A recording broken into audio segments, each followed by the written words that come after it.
Today's November 16th, 2025. Current Bitcoin price is $94,081. Welcome to the BitBite podcast, your source for news and information about Bitcoin and the cryptocurrency space.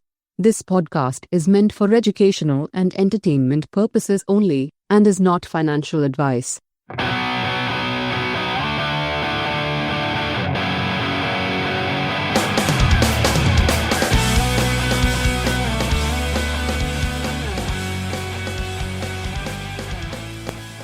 Man, I think we went out of the frying pan and into the fryer, whatever that term is. I said it wrong, probably. Yep, Friar Tuck, yes. No, Fryer tuck. Oh, man. no, it's not looking good. No. It's not looking good. I mean, if you're still holding, at least. Yeah, I mean, and it's one of those things like we always talk about this, where if you bought Bitcoin, you have to have what's the minimum time horizon? At least 4 years? 4 years.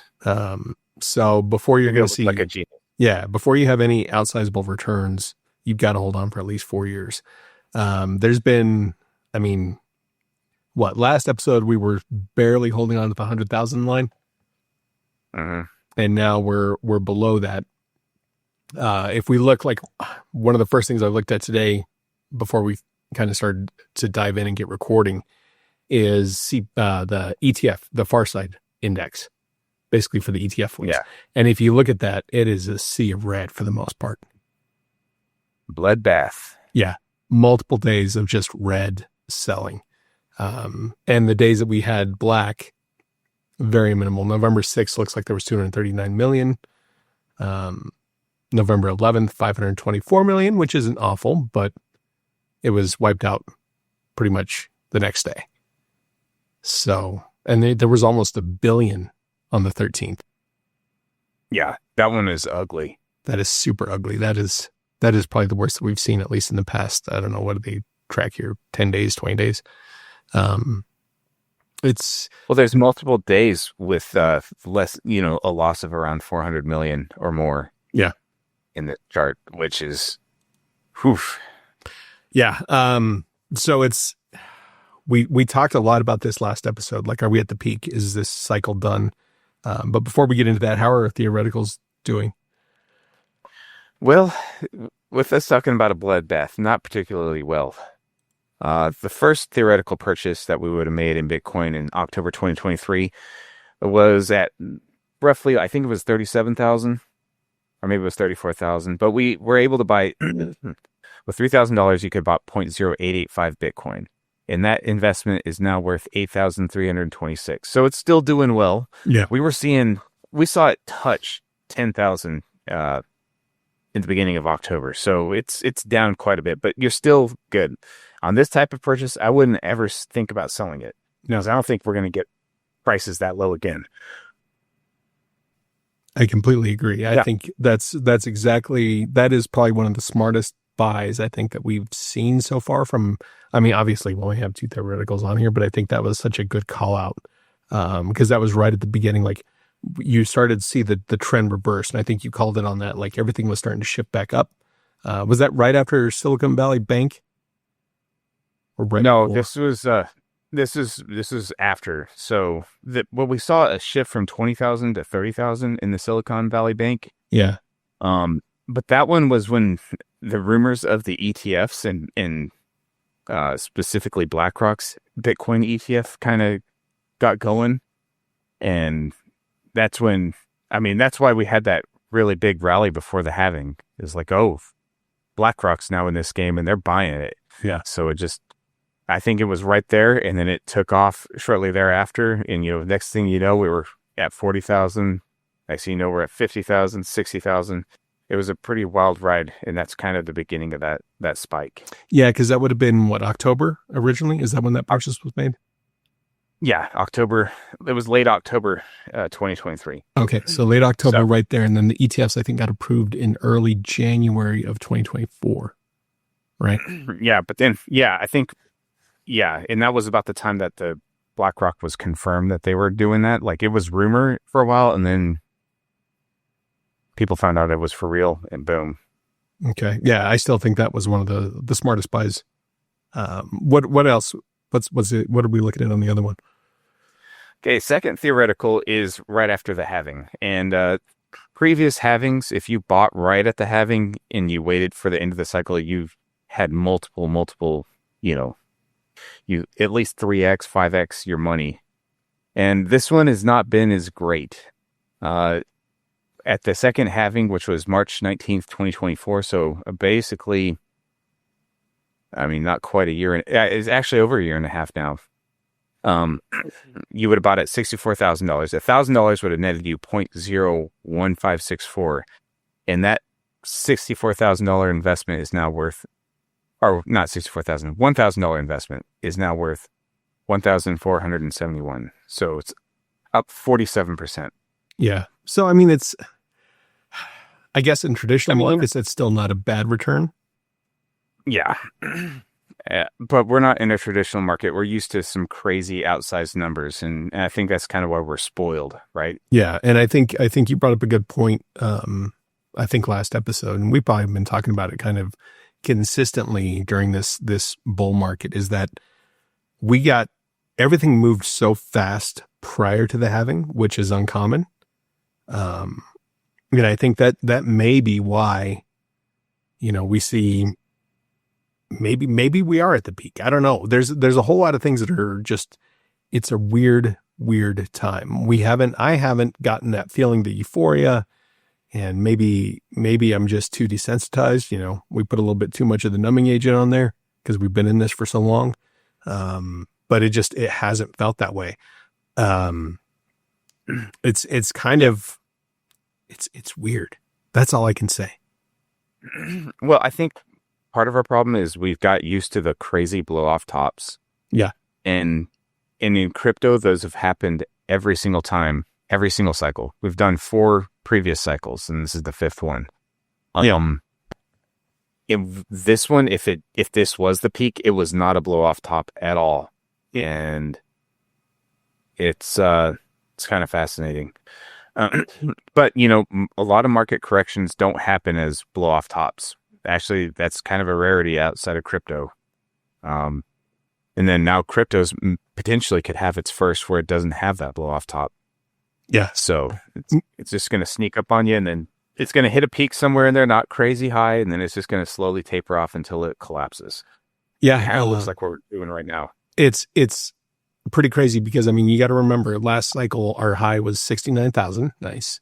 Or at least right in that range. So that's where I think you and I were both talking about, we're expecting at least 140,000 for the peak. Yeah, I was thinking 150. That's what I've been saying. And I was hoping we would get, I was wanting to see, because we've seen in the past, Bitcoin have greater multipliers than just a 2x from the previous all-time high. And we didn't even reach that 2x this time. No. So I don't know. The previous cycle, it peaked at 69, and the previous cycle from that was 19 something. So that was over 3x there. Mm-hmm. No, absolutely. And that's where I'm just like, man, we didn't get a 2x. And I know people talk about, we've seen reduction in returns every cycle. But they were like, maybe it's true, maybe it's not. I don't know. Now, the other thing to consider though too is that the market valuation of Bitcoin, at 126,000, that was ridiculously high. It takes a huge amount of money to be able to move that market at that point. Yeah. But the big question right now is, are we entering crypto winter? Is it time? Like, I would never sell all of my Bitcoin. But if you haven't taken any profit, is it time to? And we can't give you financial advice. It's not financial advice, but, say on the first theoretical purchase, I would never touch that again. I don't foresee us touching whatever it was, 37,000. Let's just call it that. Yeah. We're never going to get to that point again. Now, if you're the second purchase at the halving with 64,000, I think that's within striking distance. We can definitely get below that. So eventually, I would consider taking some money off the table. I don't know. I mean, and realistically speaking, like if we are in a crypto winter, that's where I would expect the bottom to be on this next one, is right in that 64,000 range. Yeah. Well, I usually see that there's kind of Bitcoin really finds its support at 40% of its high. So like, I don't know, what's 40% of 126? What does that give us?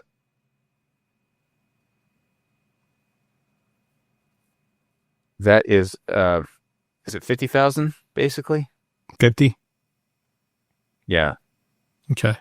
Yeah. I mean, maybe get down that low. I don't know. I always think in my head, I'm like, but we even saw that the last cycle, like when we got up to 69,000, I was like, well, we won't probably fall below 20. And we did. We got down into the 18s, didn't we? Or 16? 15? 15 on the FTX collapse day. So yeah, I mean, it's possible like that 50,000 could be the new low, or at least somewhere in that range. When that'll happen, I don't know. If we go down to that, I don't know. This whole thing, it feels crazy. So there was 20 billion worth of liquidations within the cryptocurrency space due to I think it was the Supreme Court that was ruling against Trump's tariffs. Do you know what the final verdict on that was? I don't. Okay. I mean, it's kind of hard to keep track of Trump's tariffs because he's like saying, "Oh, we got a deal," or "Oh, we're gonna double our tariff on China," or something like that. It's like, I don't know. It just seems like he's shooting from the hip. Yeah, and I think part of the other things that are factoring into this right now, so much of the macroeconomic information that we normally would report on at this point, like we were looking to see, like normally at this time of the month, we'd be reporting on CPI. Due to the government shutdown, we don't have that. So and I think that's a little bit convenient timing for the government. I don't disagree. I think it's kind of interesting that right now, like I pulled up Trueflation since we had no CPI numbers from Bureau of Labor Statistics. Trueflation right now, year on year, daily we're at 2.54 for inflation. Looks like so far in the month of November, it peaked at 2.71. But to be honest, what they would be looking at would be October numbers, according to CPI, because it's always a lagging indicator. And it looks like October ranged from anywhere, let's see. The bottom in October was 2%. Looks like 2.26. And then it went as high as, I'm trying to track this on here. It looks like it was about 2.4.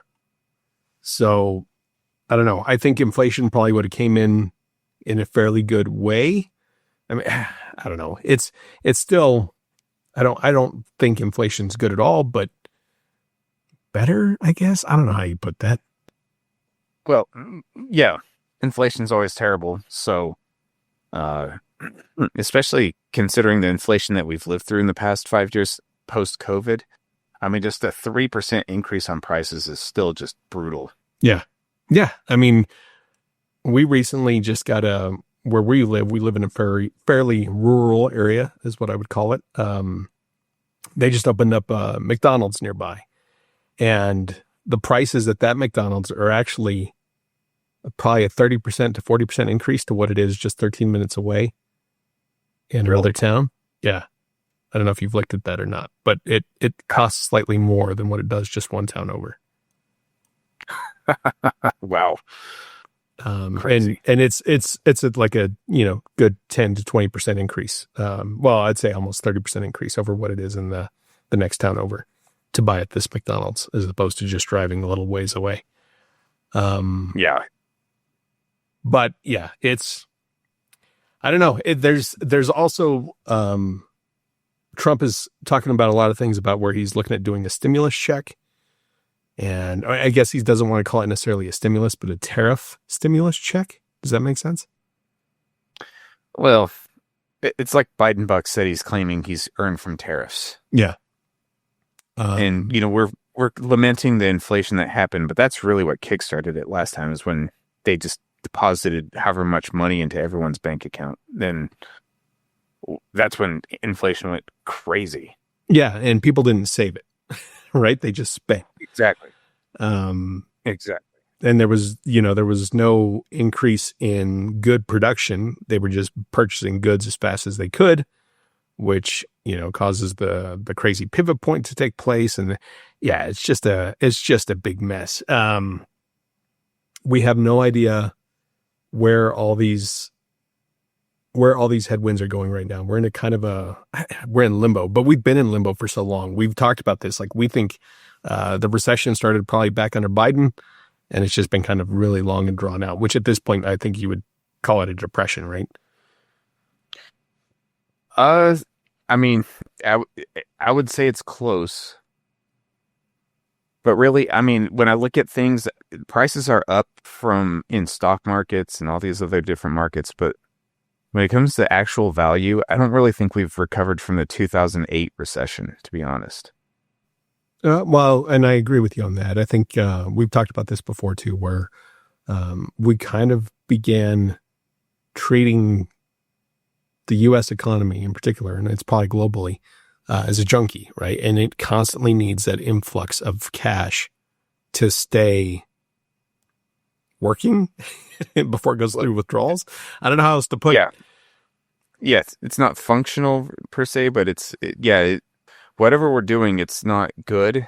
It's just you keep riding the tail of the dragon until it crashes. Till it crashes out. And you see it all over the place. I mean, young people can't buy homes. Like, can you imagine your kids when they're going to go buy a house?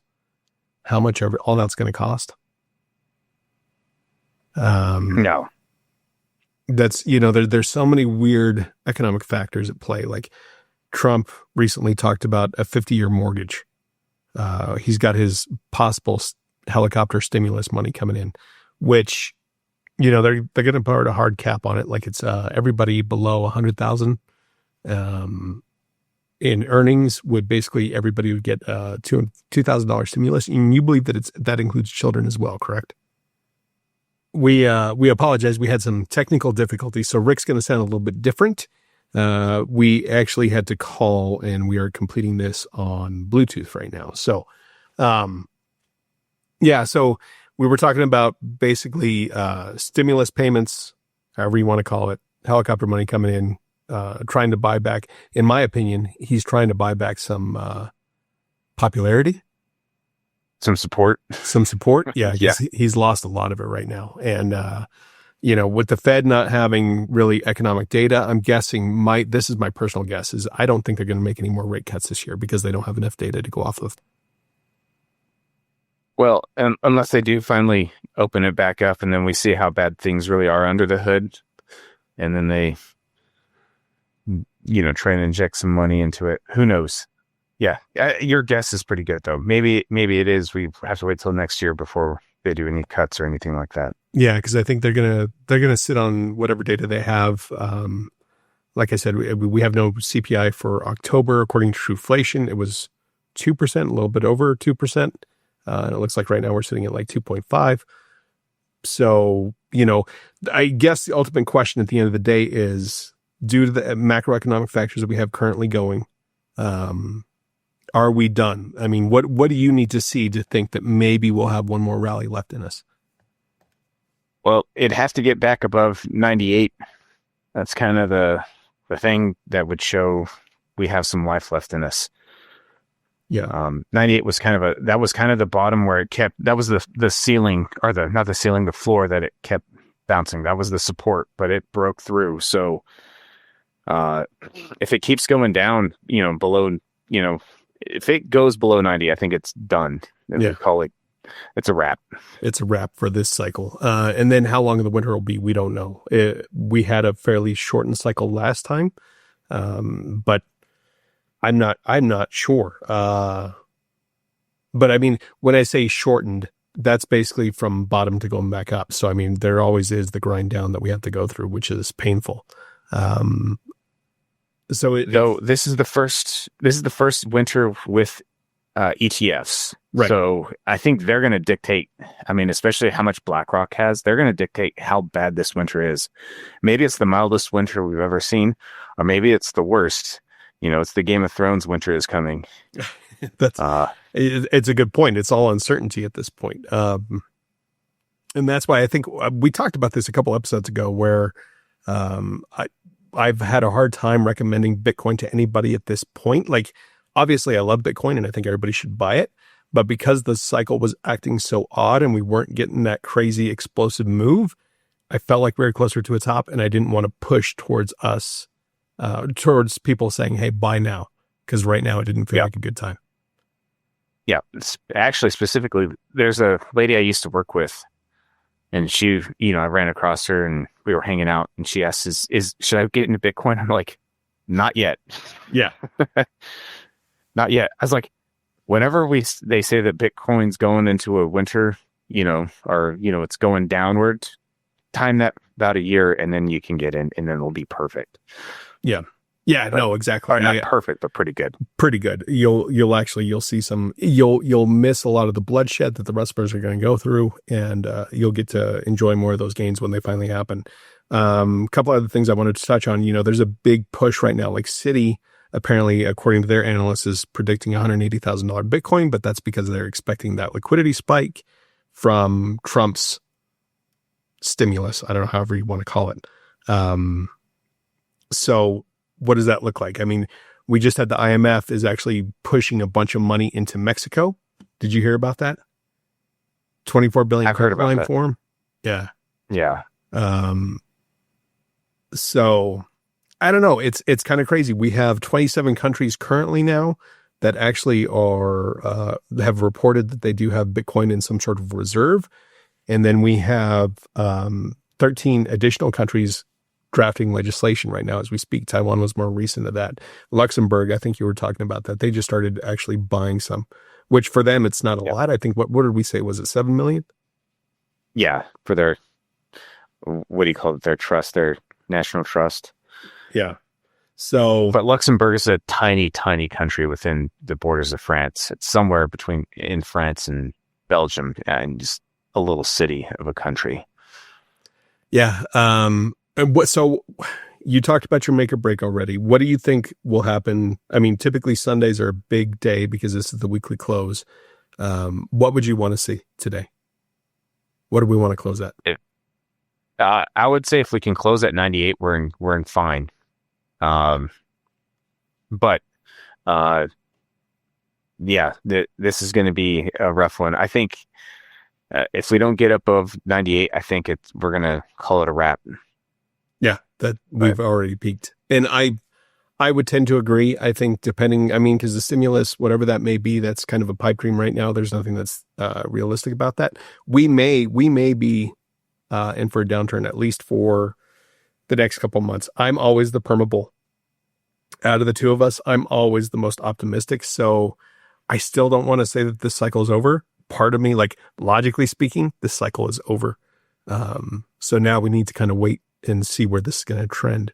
I don't even think the bicycle indicator was accurate this cycle. So, no, a lot of indicators were invalidated this cycle, if that's the case. Yeah, absolutely.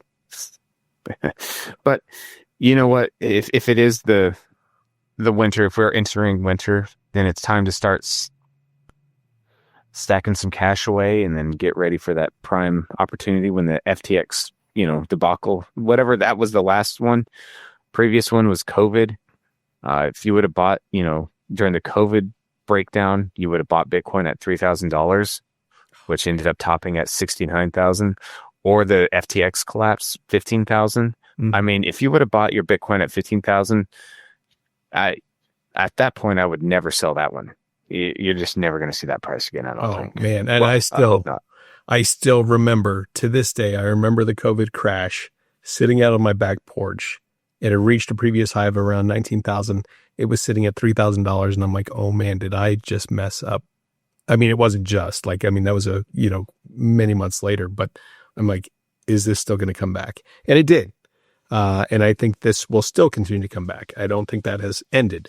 I just think this cycle has just been odd. So, we do appreciate you all listening. And I mean, if you get any value out of our podcast or anything that we talk about, please share it with friends. Recommend it to them. We appreciate that. And we continue to try and get this information out there, because really we're not going to try and hype you up. I mean, as much as we like to get excited and hyped about Bitcoin, we also like to be realistic about it. So I know us talking about, hey, maybe the cycle's done, or we've already peaked this cycle.